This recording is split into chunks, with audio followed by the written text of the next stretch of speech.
ॐ सहना भवतु सहनौ भुनक्तु सह वीर्यं करवावहै तेजस्विनावधीतमस्तु मा विद्विषावहै। ॐ शान्ति शान्ति शान्तिः। शङ्करं शङ्कराचार्यं केशवं बादरायणं सूत्रभाष्यकृतौ वन्दे भगवन्तौ पुनः पुनः। ईश्वरो गुरुरात्मेति मूर्तिभेदविभागिने व्योमवद्व्याप्तदेहाय दक्षिणामूर्तये नमः। ओके, मंगलाचरण। अच्छा, जयविंदाबेन।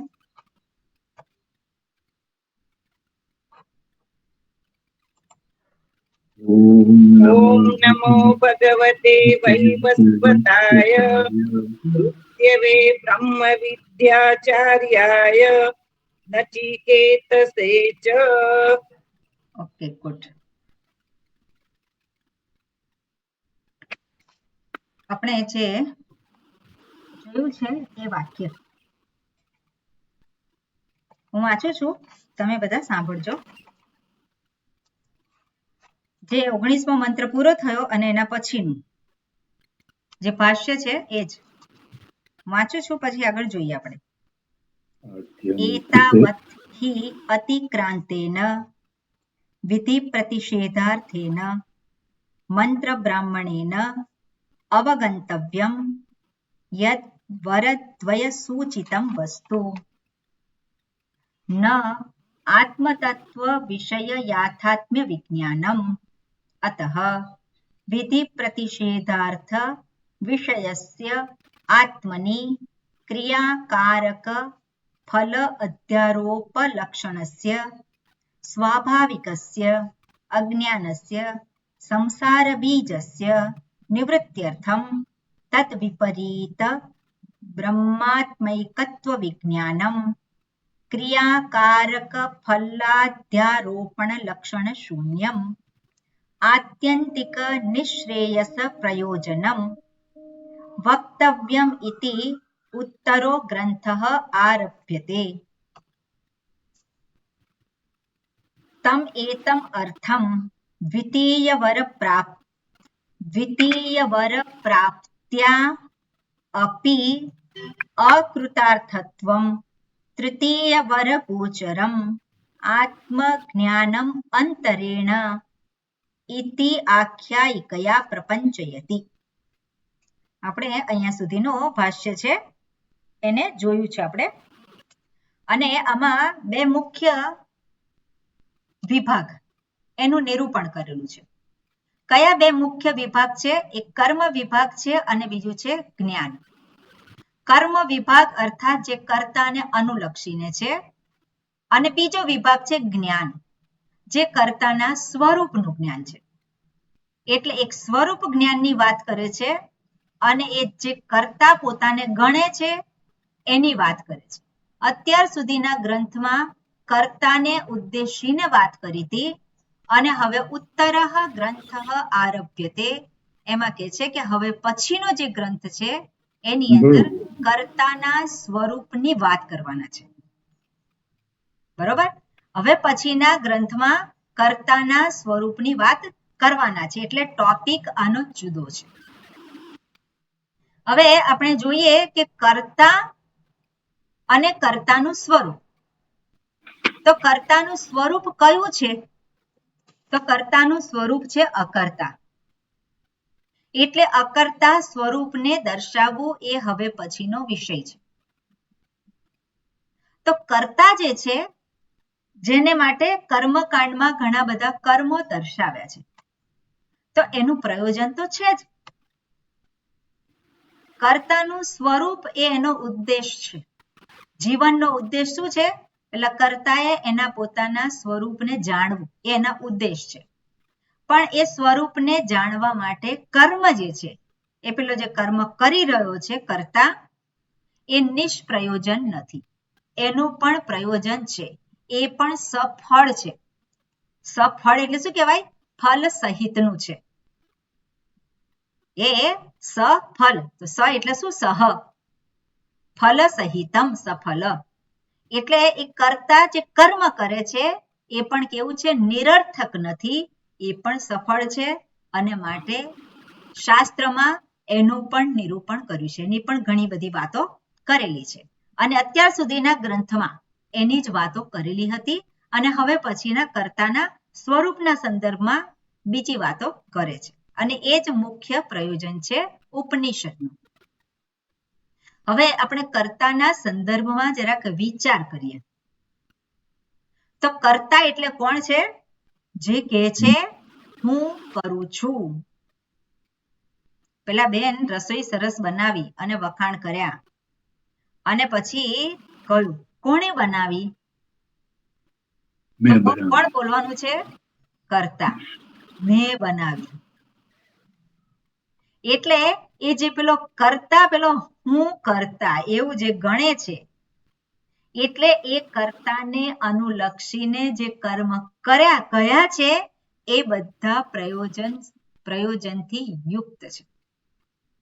એટલે વ્યક્તિ જ્યારે કર્તા રૂપે છે ત્યારે આપણે આ વસ્તુ જાણવાની. કર્તા તરીકે હું, અને હું કર્તા છું કે નહીં કે નથી? હું શું કહું છું? હું કર્તા છું. અને હું કર્તા છું તો આ હું અને એના સિવાયનું બીજું જે છે જેને આ તરીકે આપણે ઓળખીએ છીએ. બરોબર? આ વાત થોડી સૂક્ષ્મ છે પણ જાણવા જેવી છે. આપણે આ હું અને બીજું શું છે? આ જગત. તો આ તરીકે આપણે જેને જાણીએ છીએ એ જગત. તો હું અને આ જગત, તો હું આ જગત સાથે સંકળાયેલો છું જુદા જુદા આસ્પેક્ટથી. હું એકલો છું કે હું બધાની સાથે જોડાયેલો છું? તો શું કહું કે હું બધાની સાથે જોડાયેલો છું. તો બધાની સાથે એટલે બધા એટલે કોણ? કઈ રીતે જોડાયેલો છે? અને એ જે જોડાણ છે એનું એને ઊભું નથી કર્યું. એ જોડાણ જે છે એ કેવું છે? એને પ્રાપ્ત થયેલું છે. એટલે વ્યક્તિ એ વિશ્વથી જુદો છે. વ્યક્તિ એ વિશ્વથી ક્યારેય પણ જુદો નથી. એ વિશ્વ અંતર્ગત છે. અર્થાત વ્યક્તિનો વિશ્વની સાથે સંબંધ છે. આખી સૃષ્ટિ સાથે એનો સંબંધ છે. એટલે આપણે જોઈએ કે એનું વ્યક્તિત્વ જે આપણે કહીએ છીએ, તો વ્યક્તિત્વ જે છે, વ્યક્તિનું વ્યક્તિત્વ એ જુદી જુદી રીતે સંકળાયેલું છે, બધાની સાથે સંબંધિત છે. વિશ્વને આધારે પોતે સંબંધિત છે. પછી આપણે કહીએ કે આ વિશ્વ જે છે, સૃષ્ટિ સમગ્ર સૃષ્ટિ છે. એ સમગ્ર સૃષ્ટિમાં આપણે એને જુદા જુદા આપણે ભાગ જોઈએ. તો શું કે છે કે 7 ખંડ છે. આજે પૃથ્વી જે છે એના 7 ખંડ છે. તો પોતે આ સમગ્ર સૃષ્ટિ સાથે જોડાયેલો છે. જ્યારે પર્યાવરણની વાત કરતા હોય ત્યારે માત્ર પૃથ્વીની જ વાત કરે છે. માત્ર પૃથ્વીની વાત નથી કરતા. પૃથ્વીની ઉપર અસર થાય છે. શેની અસર થાય છે? આ બીજા બધા જે ગ્રહો જે છે, અંતરિક્ષમાં જે કંઈ બધું પોલ્યુશન જે બધું જાય છે એની અસર પૃથ્વી પર થાય છે. એટલે પૃથ્વી પર જે કંઈ અસર થાય છે એની અસર મારા પર થાય છે. પણ આપણે એ પૃથ્વી જે છે એ પૃથ્વી 7 ખંડમાં વહેંચાયેલી છે. અને એમાં મારો નજીકનો સંબંધ કયા ખંડ સાથે છે? તો જે ખંડમાં હું રહું એ ખંડમાં. બરોબર ને? એટલે એશિયા સાથે મારો વધારે નજીકનો સંબંધ છે. એટલું જ નહીં, એશિયા કરતા પણ જે દેશમાં રહેતા હોઈએ એ દેશ સાથે વધારે નજીકનો સંબંધ છે. એટલે પાકિસ્તાનમાં રહેતો હોય તો પાકિસ્તાન જોડે સંબંધ કયો મારો? પણ પેલો ભારતીય હોય, ભારત દેશમાં રહેતો હોય, એની જોડે સંબંધિત હું છું. એટલે મારું જે જુદા જુદા પાસા છે, મારા વ્યક્તિત્વના જુદા જુદા પાસા કહેવાય એને. કે હું વિશ્વ સાથે સંકળાયેલો છું ત્યારે એક વ્યક્તિત્વ છે. જ્યારે આ ખંડ સાથે સંકળાયેલો છું ત્યારે એક બીજું વ્યક્તિત્વ છે. જે આપણે કહીએ કે ભારત દેશ સાથે સંકળાયેલો છું ત્યારે એક જુદું વ્યક્તિત્વ છે. વ્યક્તિત્વ એટલે શું છે? ત્યાં મારા પક્ષે કંઈક કરવાનું છે, નથી કરવાનું. પર્યાવરણનો, સૃષ્ટિનો વિચાર કરું તો પર્યાવરણને મારે બગાડવાનું નથી. ગમે ત્યાં કચરો મારાથી નખાય નહીં. મને બધું ગંદુ કરવાનું કે એમાં કોઈ પણ પ્રકારે હાનિ પહોંચાડવાનું એ મને અધિકાર આપવામાં આવ્યો નથી.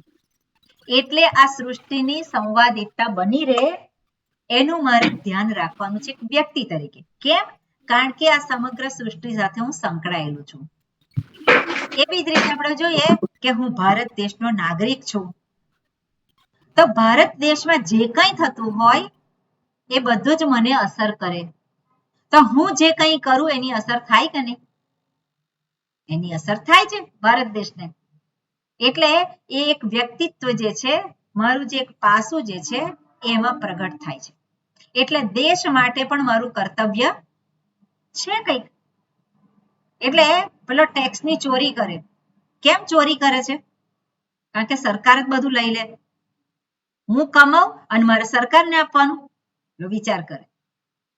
પણ જો થોડો વધારે વિચાર કરે તો એને ખબર પડે કે સરકાર આજે ચલાવે છે બધું સુવ્યવસ્થિત રાખે છે તો એ પૈસા વગર તો થાય નહીં. પૈસા કેવી રીતે લે છે? ટેક્સ રૂપે લે છે. કોની સુવિધા માટે? મારી સુવિધા માટે. એટલે જ્યારે એ વ્યક્તિ આવું વિચારે ત્યારે એને એવું થાય કે આપણે ટેક્સ આપવો જોઈએ અને એ આપે. એટલે હું એકલો નથી, આ દેશ સાથે સંકળાયેલો છું, દેશના કાયદાઓ સાથે સંકળાયેલો છું. એટલે એક વ્યક્તિત્વ જે છે મારું એ દેશને આધારે એક જુદું વ્યક્તિત્વ પ્રગટ થાય છે. એટલું જ નહીં, હું સમાજ સાથે સંકળાયેલો છું. એટલે સમાજમાં જે કંઈ બનતું હોય એની અસર મને પડે છે અને મારી અસર સમાજને થાય છે. એટલે સમાજમાં જે રીતે બધા રહેતા હોય એને અનુકૂળ થઈને રહેવાનું હોય. એટલે મારું શું થયું? કર્તવ્ય થયું. એ જ રીતે આપણે જોઈએ કે કૌટુંબિક રીતે સંકળાયેલા છે. પેલો વ્યવસાય કરતો હોય તો વ્યવસાયિક રીતે પેલો સંકળાયેલો હોય. જ્યાં વ્યવસાય કરતો હોય, જે જગ્યાએ કામ કરતો હોય તો એને અનુકૂળ થઈને એને કામ કરવાનું છે. કુટુંબમાં હોય તો કુટુંબમાં મારે કેવી રીતે રહેવાનું છે? કુટુંબમાં પણ મારે બીજા સભ્યોનો વિચાર કરીને રહેવાનું છે. એટલે કૌટુંબિક જવાબદારી કહીએ, કૌટુંબિક કર્તવ્ય, સામાજિક કર્તવ્ય, રાષ્ટ્રીય કર્તવ્ય. એટલું જ નહીં, કૌટુંબિક જ છે એટલું નહીં. આપણે જોઈએ કે કુટુંબના સભ્યોમાં હું એક, પણ એ એક જે છે એનો આ શરીર સાથે સંબંધ છે કે નહીં? પેલો હું જે કહે છે એનો આ શરીર સાથે સંબંધ છે. એટલે શરીરને સ્વસ્થ રાખવું કોણે રાખવાનું? કોકે રાખવાનું કે આપણે રાખવાનું? એટલે એ શરીર પ્રત્યેનું મારું કર્તવ્ય છે. પણ શરીર પ્રત્યે એટલું કર્તવ્ય છે એટલું કરીએ એટલે પૂરું થઈ ગયું? એટલું નથી. મારું મન જે છે એને માટે પણ મારું કર્તવ્ય કંઈક છે. એ સ્વસ્થ બની રહે એ પ્રમાણે મારે કરવાનું છે. એટલે એ મન પ્રત્યે પણ મારું કર્તવ્ય છે અને બુદ્ધિ છે તો બુદ્ધિ પ્રત્યે પણ બુદ્ધિને અકબંધ રાખવાની છે કે નથી રાખવાની? નથી રાખવાની. બુદ્ધિને અકબંધ રાખીએ તો બુદ્ધિ કટાઈ જાય. બરોબર ને? એટલે બુદ્ધિ જે છે આપી છે વિવેક કરવા માટે. એટલે વિવેકનો ઉપયોગ કરી અને મારે મારું જે બૌદ્ધિક છે બુદ્ધિ જે છે એ બુદ્ધિને તીક્ષ્ણ રાખવાની છે. એ બુદ્ધિને સૂક્ષ્મ રાખવાની છે. એ મારું કર્તવ્ય છે. શેને માટે? આ બધું જ જે કહીએ કે બુદ્ધિ પ્રત્યે કર્તવ્ય છે, મન પ્રત્યે કર્તવ્ય છે, આ શરીર પ્રત્યે કર્તવ્ય છે, કુટુંબ પ્રત્યે કર્તવ્ય છે. આ બધા જ કર્તવ્ય છે મારા. એક જુદા જુદા બધા પાસાઓ છે મારા જીવનના. આ બધા શું કહેવાય? જુદા જુદા અનેક પાસાઓ છે. અને એમાં આપણે જોઈએ કે જો એક પાસાની અવગણના થાય તો વ્યક્તિનું વ્યક્તિત્વ જે છે એમાં કોઈક પ્રકારે વિસંવાદિતા, અસ્વસ્થતા આવે છે. જ્યારે આપણે જોઈએ કે કોઈક વ્યક્તિ હોય અને નોકરી કરતો હોય ધંધો કરતો હોય કે નોકરી કરતો હોય, પણ નોકરી એની એવી છે કે અનિશ્ચિત સમયની, પગાર મોટો આપે છે, પગાર એને તગડો મળે છે, પણ શેના ભોગે? આ શરીરના ભોગે.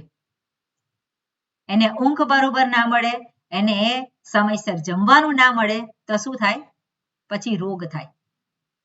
એટલે નાની ઉંમરે શું હોય? ડાયાબિટીસ હોય, હાઇપરટેન્શન હોય, કંઈક ને કંઈક રોગ હોય. એટલે શું કર્યું ત્યાં? વિસંવાદિતતા.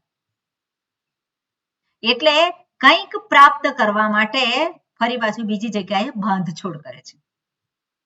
એટલે સફળ વ્યક્તિ કોણ કહેવાય? જે પોતાના બધા જ પાસાઓનો વિચાર કરીને જીવન જીવે છે, બધા જ પાસાઓને ધ્યાનમાં રાખી અને જે પ્રમાણે એને જીવન જીવવું જોઈએ એ પ્રમાણે જીવે છે, જેથી કરીને કોઈ એક પાસાની અવગણના ના થાય.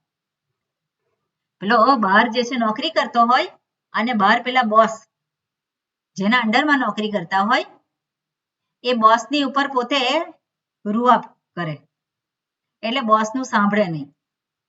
પણ એ વ્યક્તિ ઘરમાં આવે તો ઘરમાં પોતે કેવો થઈ જતો હોય? ઘરમાં બીજા કોઈ બોસ હોય, બિલાડી. બીજા કોઈ બોસ હોય. એટલે એ શું થાય કે પેલી વ્યક્તિનું જે વ્યક્તિત્વ છે એનો વિકાસ જે છે એને સર્વાંગી વિકાસ ના કહેવાય.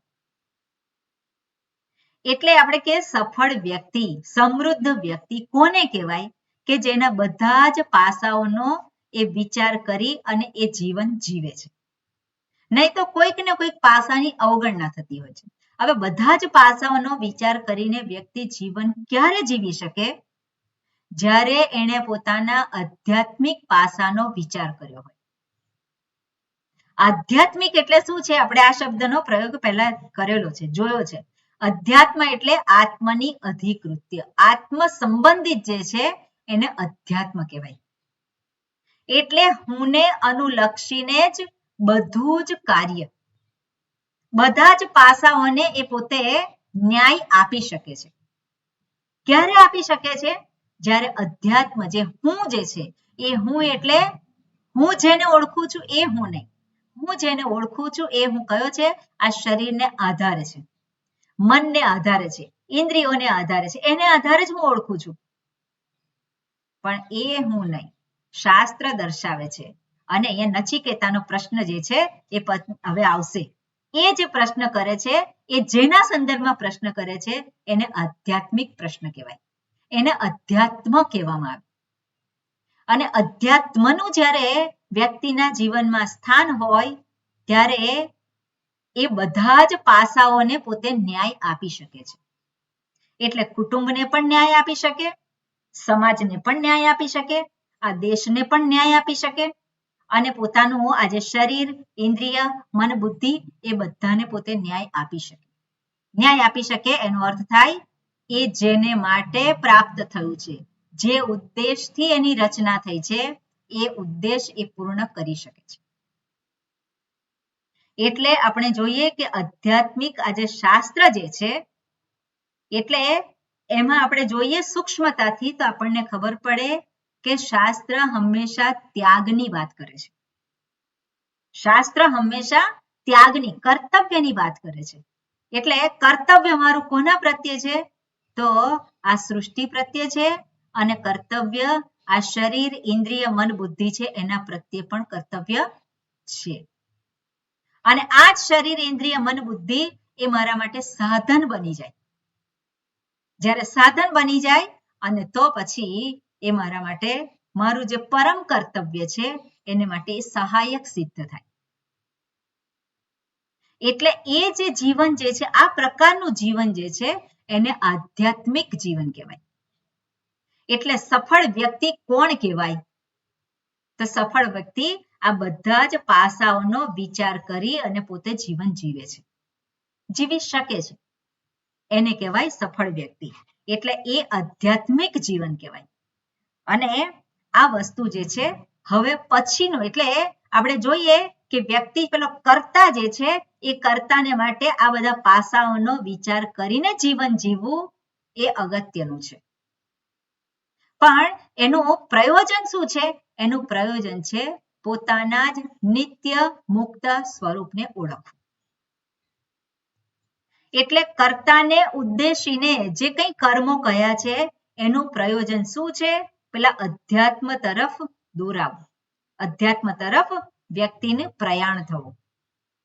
અને પછી શાસ્ત્રનો આજે ઉત્તરઃ ગ્રંથઃ આરભ્યતે, એ પછીનો જે ટોપિક જે છે એમાં એ દર્શાવે છે. એટલે આ પ્રમાણે આની અંદર ટૂંકમાં આ પ્રમાણેની વાત કરેલી છે આ સંબંધ ભાષ્યમાં. આજે અત્યારે સંગતિ ભાષ્ય અથવા સંબંધ ભાષ્ય કહેવાય. અત્યાર સુધી જે ચાલી ગયું અને હવે પછી જે ચાલવાનું છે એમાં જે વાત કરી છે એ અહીંયા આ પ્રમાણે દર્શાવી છે. હવે ગઈકાલે આપણે જોતા હતા શબ્દ, અને એમાં વાક્ય જે છે તમેતમ અર્થ દ્વિતીય વર પ્રાપ્ત્યાપ્ય કૃતાર્થત્વમ, એના સંદર્ભમાં થોડું આપણને ક્લેરિટી નહોતી. એટલે એમાં શું કહે છે? જે શબ્દ છે એમાં દ્વિતીય વર પ્રાપ્ત્યા, તૃતીય વિભક્તિ, એ તો તૃતીય વિભક્તિ તો આપણે જોઈતી જ. પ્રાપ્ત્યા અપી અકૃતાર્થત્વમ. ઓકે, પ્રાપ્ત્યા અપી અકૃતાર્થત્વમ, આ ત્રણ શબ્દ છે. એટલે વચ્ચેનો શબ્દ શું છે? અપી, અપી અને અકૃતાર્થત્વમ. હવે આમાં કઈ સંધિ થશે? દ્વિતીય વર પ્રાપ્ત્યા, પછી છે પ્રાપ્ત્યા અપી. તો પ્રાપ્ત્યા અપી એની વચ્ચે કઈ કઈ થશે સંધિ? યણ યણ સંધિ થશે. કોણ બોલ્યું દીર્ઘ? દીર્ઘ થાય ને? હા, દીર્ઘ. પ્રાપ્ત્યા એટલે છેલ્લો વર્ણ કયો છે? છેલ્લો પ્રાપ્ત્યા, તૃતીય વિભક્તિ પ્રાપ્ત્યા છે એટલે આ છે છેલ્લો, અને પછી અપી એટલે દીર્ઘ સંધિ થઈ. અને અપી અકૃતાર્થત્વમ, તો ત્યાં કઈ સંધિ થશે? ઈ અને અ એટલે યણ સંધિ. ઈ અને અ એટલે યણ સંધિ. ઈ પછી ગમે તે હોય તો ત્યાં યણ સંધિ થાય. ઈ ઉ પછી ઈ ઉ રૂ, ત્યાં કઈ સંધિ હોય? યણ સંધિ હોય. એટલે જનરલી ઈ વધારે આવતો હોય છે, ઉ ઓછો આવતો હોય છે. એટલે પ્રાપ્ત્યા અપી અકૃતાર્થત્વમ તૃતીય વર ગોચરમ આત્મજ્ઞાનમ અંતરેણ ઇતિ આખ્યાયિકયા પ્રપંચયતિ. પ્રપંચયતિ પ્રપંચન કરે છે, અર્થાત નિરૂપણ કરે છે. આ શબ્દ છે પ્રપંચ. પ્રપંચ આ જગતના સંદર્ભમાં પણ કહેતા હોય છે કે આ બધું શું છે? પ્રપંચ છે. બધું સ્થૂળ પ્રપંચ શબ્દ કદાચ સાંભળ્યો હોય તો પ્રપંચ કેમ કહેવાય છે એને? પ્રપંચ અહીંયા અર્થ જુદો છે, પણ પ્રપંચ શબ્દનો અર્થ જોઈએ આપણે તો પ્રપંચ, તો એના માટે કહેવામાં આવે પંચ પંચ પ્રપંચ. જગતમાં જે કંઈ છે બધું કેવું છે? પંચ પંચ, બધું પંચ પંચ. એટલે પંચ મહાભૂત છે. પંચ મહાભૂત છે. પંચ મહાભૂતમાંથી શું ઉત્પન્ન થયું છે? 5 વિષયો ઉત્પન્ન થયા છે.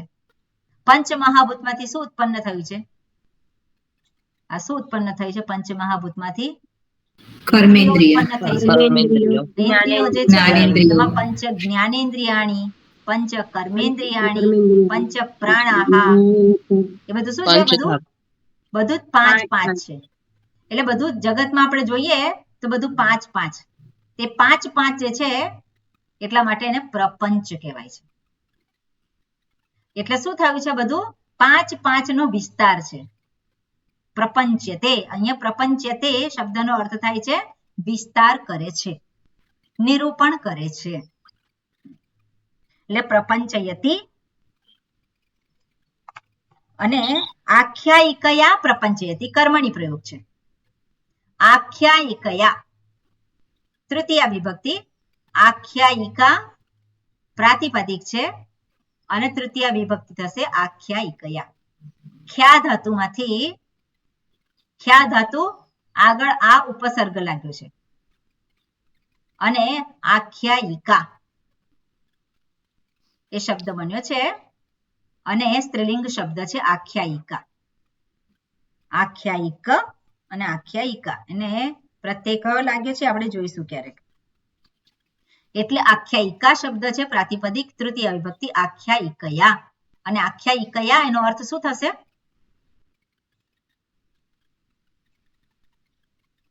તૃતીય વિભક્તિ છે એટલે શું દર્શાવે સાહેબ? કસાની સાથે ત્રીજું જે છે તૃતીય વિભક્તિ શેને માટે છે, શું દર્શાવે છે? સહયોગે. શું? થી વડે.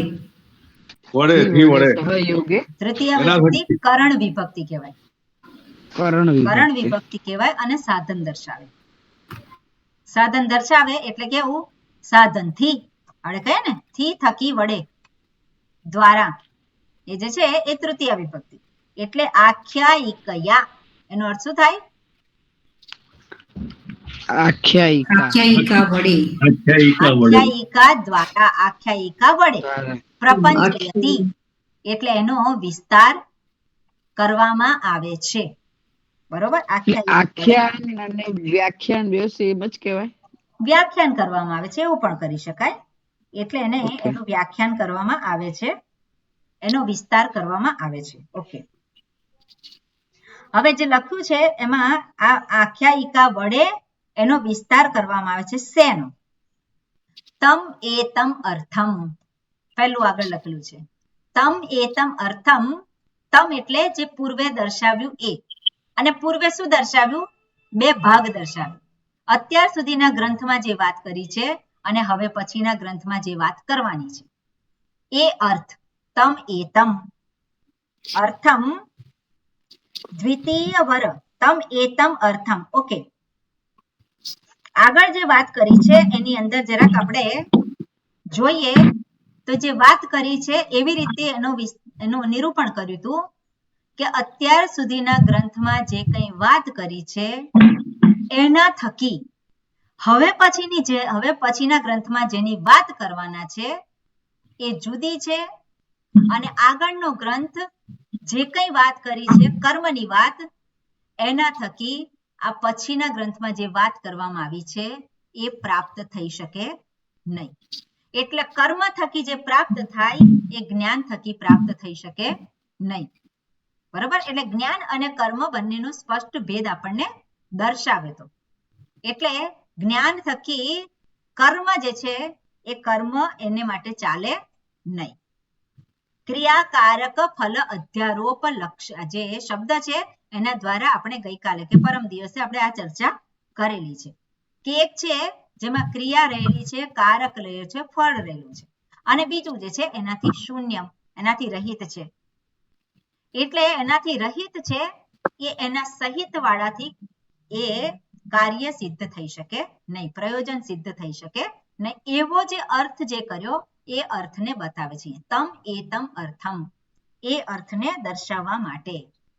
દ્વિતીય વર પ્રાપ્ત્યા, બીજા વરની પ્રાપ્તિ કરીને, પ્રાપ્ત્યા અપી કરીને પણ, બીજા વરદાન રૂપે જે કંઈ પ્રાપ્તિ કરી છે એના દ્વારા પણ, પ્રાપ્ત્યા અપી અકૃતાર્થત્વમ. અકૃતાર્થત્વમ અર્થાત સાર્થક નથી. કૃત અર્થમ, હવે આ શબ્દ જે છે આગળ આવવાનો છે, પણ કૃતાર્થત્વમ જોઈએ શબ્દ, પણ પહેલા વાક્યનો આપણે અર્થ જોઈ લઈએ. કૃતાર્થત્વમ સિદ્ધ થતું નથી.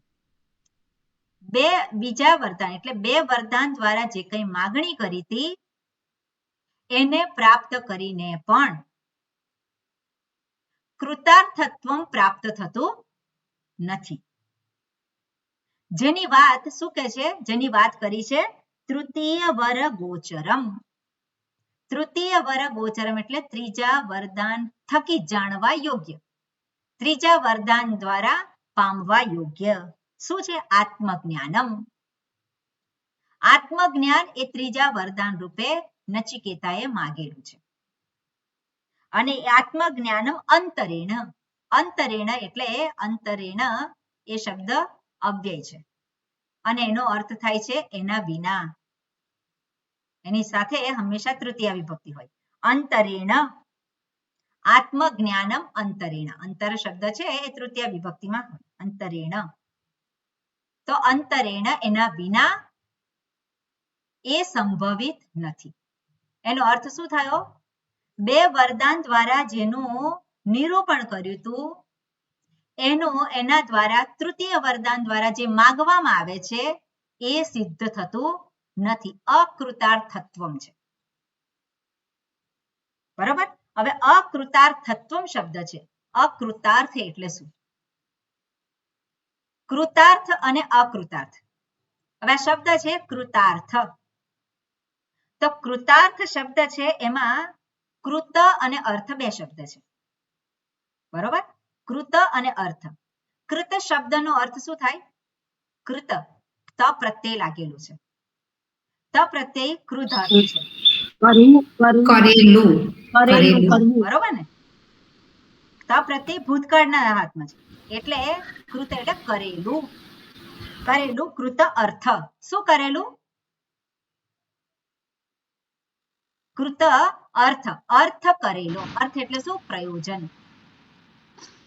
પ્રયોજન સિદ્ધ કરેલું છે. અને અકૃતાર્થ એટલે શું? પ્રયોજન સિદ્ધ કરેલું નથી. પ્રયોજન સિદ્ધ થયેલું નથી. એને અકૃતાર્થ કહેવાય. હવે શાસ્ત્રમાં કહેવામાં આવતું હોય કૃતાર્થ શબ્દનો અર્થ દર્શાવતા હોય છે જેના દ્વારા કૃતાર્થ શબ્દ એટલે કૃતમ યોગ્યમ યેન કૃતમ યેન કૃતાર્થત્વમ યેન અર્થમ કૃતમ. એટલે આપણે ગુજરાતીમાં જોઈએ. અત્યારે સંસ્કૃત વાક્ય મને યાદ નથી આવતું. જેના દ્વારા અર્થ સિદ્ધ થયેલો છે એને કહેવામાં આવે કૃતાર્થ. જે કરવા યોગ્ય જેના થકી થયેલું છે એને કહેવામાં આવે કૃતાર્થ. અને કરવા યોગ્ય જેના થકી નથી થયેલું એને કોણ કહેવામાં આવે? અકૃતાર્થ. અર્થ એટલે પ્રયોજન, કરવા યોગ્ય. એટલે અકૃતાર્થત્વમ તૃતીય વર ગોચરમ. તૃતીય વરથી જે પામવા યોગ્ય છે એના વિના દ્વિતીય પેલા બે વરદાન આપેલા છે એનાથી કૃતાર્થત્વમ શક્ય નથી. એનાથી પ્રયોજન સિદ્ધ થાય એવું નથી. એવું આ વાક્યનો અર્થ છે. હવે આ વાક્યનો અર્થ કર્યો એને આધારે આપણે શબ્દોને જોઈએ. તો તમેતમ અર્થમ એ તમે વાત કરી. દ્વિતીય વર પ્રાપ્ત્યા અપી અકૃતાર્થત્વમ. તો દ્વિતીય વર પ્રાપ્ત્યા તેનો અર્થ શું કર્યો? બીજા વરદાનને પ્રાપ્ત કરીને. હવે આ જે શબ્દો છે બીજા વરદાનને પ્રાપ્ત કરીને તો દ્વિતીય વર એ બે વચ્ચેનો સંબંધ કયો કહેવાય? દ્વિતીય બીજું વરદાન. કઈ બીજું વરદાન? તો જે વરદાન છે જે બીજું છે વરદાન. વિશેષણ અને વિશેષણ. એટલે એને શું કહેવાય? કર્મધારય સમાસ કહેવાય. આ જે શબ્દો જે છે બધા સમાસ એટલે બધા શબ્દો જે છે એનો સમૂહ હોય અને એમાં પ્રાતિપદિક લખેલા હોય બધા. બરોબર. છેલ્લો શબ્દ જે છે એને જ વિભક્તિ પ્રત્યય લગાવેલો હોય. એટલે પ્રાપ્ત્યા ત્યાં વિભક્તિ પ્રત્યય લગાવેલો છે. તૃતીય વિભક્તિ એક વચનનું રૂપ છે પ્રાપ્તિ ઈકારાંત શબ્દ. પણ એની આગળના બધા જ શબ્દો કેવા છે? એ પ્રાતિપદિક છે. એટલે સમાસમાં વિભક્તિ પ્રત્યય લાગે નહીં. માત્ર છેલ્લા શબ્દને જ વિભક્તિ પ્રત્યય લાગતો હોય.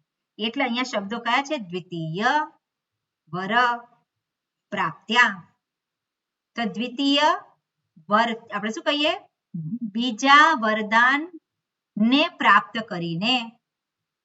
બીજું વરદાન પ્રાપ્ત કરવા છતાં પણ પ્રાપ્ત્યા અપી બીજું વરદાન પ્રાપ્ત કરવા છતાં પણ. તો હવે આ વાક્ય છે, આ સમાસનો આપણે અર્થ કર્યો. આ બધા જ શબ્દ જે છે એને આપણે ગોઠવવાના છે. તો વિભક્તિ પ્રત્યય કયો લાગે? બીજું વરદાન. તો જે બીજું છે એ જ વરદાન છે. બીજા વરદાનની વાત કરે છે એટલે ત્યાં કર્મધારય. પછી દ્વિતીય વર પ્રાપ્ત્યા, દ્વિતીય વર પ્રાપ્તિ. તો આપણે શું કહે છે? બીજા વરદાનની પ્રાપ્તિ કરીને. તો વર પછી કઈ વિભક્તિ લાગી શકે? બીજા વરદાનની પ્રાપ્તિ. ષષ્ઠી. હા, તો ક્યાં કઈ વિભક્તિ લાગે? ની, નો ની, નુના. બરોબર ને? છઠ્ઠી વિભક્તિ સંબંધ દર્શાવે છે. એટલે બીજા વરદાનની પ્રાપ્તિ, એટલે પ્રાપ્તિ કરીને. અર્થ થઈ ગયો સ્પષ્ટ? બીજા વરદાનની પ્રાપ્તિ, પ્રાપ્તિ કરીને, પ્રાપ્તિ આપી, પ્રાપ્ત કરીને. પણ અપી એ અવ્યય છે. પછી શું કહે છે? અકૃતાર્થત્વ. એનો અર્થ જોયો આપણે. કૃતાર્થત્વ સિદ્ધ થતું નથી, એટલે એનું ધ્યેય સિદ્ધ થયેલું નથી. એવું તૃતીય વર ગોચરમ આત્મજ્ઞાનમ અંતરેણ. તો એમાં શબ્દ કયા કયા છે? તૃતીય વર ગોચરમ. બરોબર? તૃતીય વર ગોચરમ. તો ગોચરમ એ શબ્દ છે કઈ વિભક્તિમાં લાગે છે? દ્વિતીય એકવચન. દ્વિતીય વિભક્તિ એકવચન એકવચન. ગોચરમ. ક્રિયા. બરોબર ને? એટલે ગોચરમ ત્યાં એ વિભક્તિ પ્રત્યય લાગ્યો છે, એટલા માટે આગળના શબ્દો બધા પ્રાતિપદિક છે. એટલે શું છે? તૃતીય વર અને ગોચરમ. તો એનું ટ્રાન્સલેશન શું કરીએ આપણે? ત્રીજા વરદાનની પ્રાપ્તિ. ગોચરમ એટલે પ્રાપ્તિ. અહીંયા આપણે એ અર્થ રાખીએ. બરોબર? કારણ કે ટેકનિકલ છે. ગોચરમ એ શબ્દ જોઈએ પછી, પણ અત્યારે સમાસમાં છે એટલા માટે પ્રાપ્તિ. એટલે ત્રીજા વરદાનની પ્રાપ્તિ. તો ત્યાં પણ શું થશે? તૃતીય વર એ બેની વચ્ચે કયો સંબંધ છે? છઠ્ઠી વિભક્તિ કર્મધારય. કર્મધારય. અને વર ગોચરમ તો ફરી વરની પ્રાપ્તિ, વરદાનની પ્રાપ્તિ. ત્યાં શું થશે? છઠ્ઠી વિભક્તિ. ષષ્ઠી. એટલે તૃતીય વર વરસ્ય ગોચરમ એની પ્રાપ્તિ. હવે ગોચર શબ્દ છે, ઓકે, પહેલા આપણે જોઈએ. આપણે ગોચરમ આત્મજ્ઞાનમ અંતરેણ. આત્મજ્ઞાનમ. બરોબર? આત્મજ્ઞાનમ. તો ત્યાં આત્મજ્ઞાનમ એ શબ્દની કઈ વિભક્તિ છે? દ્વિતીય એકવચન. દ્વિતીય એકવચન. એટલે આત્મજ્ઞાન અને આત્મજ્ઞાનમ. તો પછી ત્યાં બે શબ્દ છે. કયા છે? આત્મા અને જ્ઞાનમ. તો આત્મા અને જ્ઞાનમ એ બેની વચ્ચે કયો સંબંધ થાય? આત્માનું જ્ઞાન. ષષ્ઠી. આત્માનું જ્ઞાન. ષષ્ઠી. આત્માનું જ્ઞાન એવું પણ થઈ શકે, અને આત્મા એ જ જ્ઞાન એટલે કર્મધારય. એ પણ થઈ શકે. એટલે એટલે આત્મા, આત્મજ્ઞાન, આત્માનું જ્ઞાનમ અંતરેણ. અંતરેણ એટલે એના સિવાય. બરોબર? અંતરેણ એના સિવાય સંભવિત નથી. અકૃતાર્થત્વ આગળ આપણને કહી દીધેલું છે. ઇતિ, ઇતિ ઇન્વર્ટેડ કોમામાં આગળ જે કંઈ વાત કરી એને ઇતિ તરીકે દર્શાવે છે. ઇતિ આખ્યાયિકયા પ્રપંચયતિ. આખ્યાયિકા દ્વારા એનું નિરૂપણ કરે છે. હવે આની અંદર ગોચર શબ્દ છે. હવે ગો શબ્દના જુદા જુદા અર્થ થાય છે. ગો શબ્દનો એક અર્થ થાય છે ગાય. ગો શબ્દનો બીજો અર્થ થાય છે પૃથ્વી. ગો શબ્દનો ત્રીજો એક અર્થ થાય છે શબ્દ. બરોબર? એટલે ગો શબ્દનો અર્થ જે થાય, બરોબર, ગાય આપણે કહીએ એટલે આ ત્રણ અર્થ રાખીએ અત્યારે. બીજા પણ થઈ શકે, પણ અત્યારે આ ત્રણ અર્થ જોઈએ આપણે. હવે ગો શબ્દનો એક અર્થ થયો ગાય. આપણે ગોપાલ કહેતા હોય, તો ગોપાલ એટલે કોણ છે? એને જે પાળવા ગાયોને વાળો. પાળે છે ગાયના કોણ ગાયને કહેવાય? પાળવા ગોવાળ. ગોપાલ, ગોવાળ કહીએ એને. પછી આપણે જોઈએ બીજો અર્થ છે, ગો શબ્દનો ઇન્દ્રિય અર્થ છે. તો ગો ચરતી, ઇન્દ્રિયો ચરે છે. ઇન્દ્રિયો ચરે છે એટલે શું? એના પોતાના વિષયોમાં વિષય પ્રવૃત્ત થાય છે. સંકળાય છે. પ્રવૃત્ત થાય છે, એટલે એને શું કહેવાય? ગોચર, ભટકે છે. ભટકે છે અથવા તો બધા વિષયોમાં એ જાય છે, એને ગો ઇન્દ્રિય. ત્યાં અર્થ થાય ઇન્દ્રિય, ગોચર. પછી ગો શબ્દનો અર્થ થાય છે ગો, સોરી શબ્દ. ગો શબ્દ છે એનો અર્થ થાય છે શબ્દ. તો શબ્દ જે છે એ શબ્દ થકી જે પમાય છે એને પણ ગોચર કહેવાય. ગોચર, જે ગો શબ્દનો અર્થ થાય શબ્દ, અને શબ્દમાં ચરતી, શબ્દમાં જે રમણ કરે છે. એટલે શબ્દ થકી જે પ્રાપ્ત થાય. કયા શબ્દ? શાસ્ત્રના શબ્દ, વેદાંતના શબ્દ. જે અહીંયા આત્મજ્ઞાનની વાત કરી છે એ પ્રાપ્ત કરવા માટે જે શબ્દનો પ્રયોગ થયો છે એ શબ્દ. એટલે ગોચરે એટલે શું છે? ગોનો અર્થ શબ્દ થાય, ગોનો અર્થ ઇન્દ્રિય થાય. એટલે અહીંયા શું કહ્યું છે? ગો પૂર્વ, સોરી શું છે અહીંયા? તૃતીય વર ગોચરમ, એટલે તૃતીય વરદાન રૂપે જે પ્રાપ્ત થાય છે, જે જણાય છે. બરોબર? પ્રાપ્ત થાય છે, જણાય છે.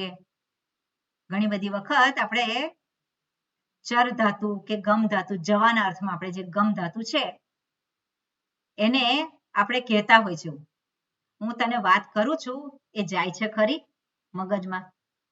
તો જાય છે એટલે શું? સમજાય છે. તો જાય છે એ શબ્દનો પ્રયોગ કરીએ છીએ આપણે, પણ જાય છે એનો અર્થ શું કરીએ છીએ? સમજાય છે. એટલે આ જે ધાતુ જે હોય છે, જે ખાસ કરીને ગતિ દર્શાવનાર ધાતુ, એ પ્રાપ્તિના અર્થમાં પણ એનો ઉપયોગ થાય છે. જાણવાના અર્થમાં, પ્રાપ્તિના અર્થમાં, જવાના અર્થમાં.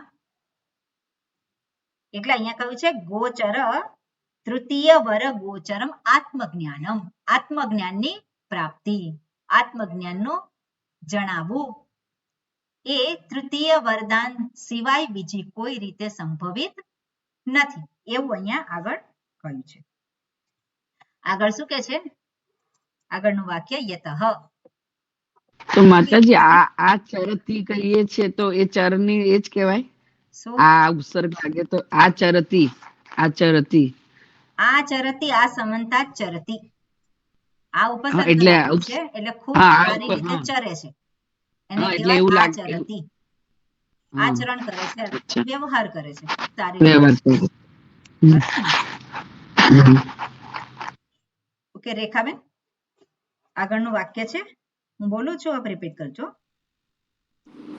યતઃ યતઃ પૂર્વસ્માત પૂર્વસ્માત કર્મ ગોચરાત કર્મ ગોચરાત સાધ્ય સાધન લક્ષણાત સાધ્ય સાધન લક્ષણાત અનિત્યાત અનિત્યાત વિરક્તસ્ય વિરક્તસ્ય આત્મજ્ઞાને આત્મજ્ઞાને અધિકારઃ અધિકારઃ ઇતિ ઇતિ તન્નિંદાર્થમ તન્નિંદાર્થમ પુત્રાદિ ઉપન્યાસેન પુત્રાદિ ઉપન્યાસેન પ્રલોભનમ ક્રિયતે. પ્રલોભનમ ક્રિયતે. ઓકે, સરસ વાત કરી છે. શું કે છે? યતઃ પૂર્વસ્માત કર્મ ગોચરાત, જે પહેલા કર્મ ગોચરાત એટલે કર્મથી જાણવા યોગ્ય, કર્મથી પ્રાપ્ત કરવા યોગ્ય જેની વાત કરી છે, જે કેવું છે? સાધ્ય સાધન લક્ષણાત, જેમાં સાધ્ય સાધન રૂપી સંબંધ છે. કંઈક મારે પ્રાપ્ત કરવું છે, એ મારા માટે સાધ્ય છે, હું સાધક છું અને મારે સાધના કરવાની છે પ્રાપ્તિ માટે. એટલે સાધ્ય અને સાધન એને માટેનું કંઈક ને કંઈક સાધન હોય, સાધનની સહાયથી સાધ્યની સિદ્ધિ કરે. એટલે એનાથી યુક્ત છે. સાધ્ય સાધન લક્ષણાત એ કેવું છે? અનિત્યાત. એ બધું કેવું છે? અનિત્ય. કર્મ થકી પ્રાપ્ત થતું બધું જ અનિત્ય હોવાથી અનિત્યાત વિરક્તસ્ય. વિરક્તસ્ય એટલે એનાથી ઉપર ઉઠેલો, અર્થાત જે કંઈ કર્મ થકી પ્રાપ્ત થાય છે એની મર્યાદા જેણે સમજી લીધેલી છે. શું મર્યાદા છે? બધું જ અનિત્ય છે. બધું જ કેવું છે? આવે છે અને જાય છે. કોઈ વસ્તુ સ્થિર નથી. એવું જે જાણી ચૂક્યો છે એને કહેવાય વિરક્તસ્ય. એ વિરક્તસ્ય એટલે એ વિરક્તને માટે, વિરક્તનું આત્મજ્ઞાને અધિકાર. એનો અધિકાર શેમાં છે? આત્મજ્ઞાનમાં છે. આત્મજ્ઞાન માટે એ અધિકારી છે. ઇતિ ઇતિ ઇન્વર્ટેડ કોમામાં આ પ્રમાણે દર્શાવેલું છે. તન્નિંદાર્થમ. હવે એની નિંદા કરવા માટે. શેની? કર્મથી જે કંઈ પ્રાપ્ત થાય છે બધું જ અનિત્ય છે એવું એને દર્શાવવા માટે, એવી રીતે એની નિંદા કરવા માટે પુત્રાદિ ઉપન્યાસેન પ્રલોભનમ ક્રિયતે. એટલે તૃતીય વર જ્યારે નચિકેતા માગે છે અને યમરાજા એને અનેક પ્રલોભનો આપે છે. કયા પ્રલોભન આપે છે? તો જે કંઈ અનિત્ય છે એના જ પ્રલોભન આપે છે. અને શું છે? તો કે પુત્રાદિ ઉપન્યાસેન એટલે પુત્ર વગેરે ઉપલક્ષણ છે. અને એને સામે રાખીને ઉપન્યાસેન વગેરેને સામે રાખીને બધું જ જે કંઈ છે આ લોકનું અને સ્વર્ગલોકનું કે ગમે ત્યાંનું બધું જ અનિત્ય છે એવી રીતે નિંદા કરે છે. બરોબર? એ હવે અહીંયા દર્શાવવાના છે. ત્રીજું વરદાન માગે છે નચિકેતા અને એ ત્રીજા વરદાનને જે આત્મવિદ્યા માગી છે, આત્મવિદ્યા પ્રદાન કરતા પહેલા ફરી પાછું યમરાજા એને અનિત્યતા વિશેની સ્પષ્ટતા કરાવે છે. અનેક પ્રલોભનો આપે છે પણ છતાં એ પ્રલોભનથી નચિકેતા પ્રલોભિત થતા નથી. કેમ? કારણ કે બધું જ કેવું છે? અનિત્ય છે અને અનિત્યમાં મારે રસ નથી એવું એ સ્પષ્ટ રીતે કરે છે. અને એ રીતે એ જે અનિત્યની નિંદા કરે છે એવું અહીંયા દર્શાવીશું. ઓકે, એટલે એને આપણે આવતી વખતે એનું ગ્રામર અને થોડુંક એના વિશે જોઈશું. ઓમ પૂર્ણમદઃ પૂર્ણમિદં પૂર્ણાત પૂર્ણમુદચ્યતે પૂર્ણસ્ય પૂર્ણમાદાય પૂર્ણમેવાવશિષ્યતે. ઓમ શાંતિ શાંતિ શાંતિ. હરિ ઓમ શ્રી ગુરુભ્યો નમઃ. હરિ ઓમ.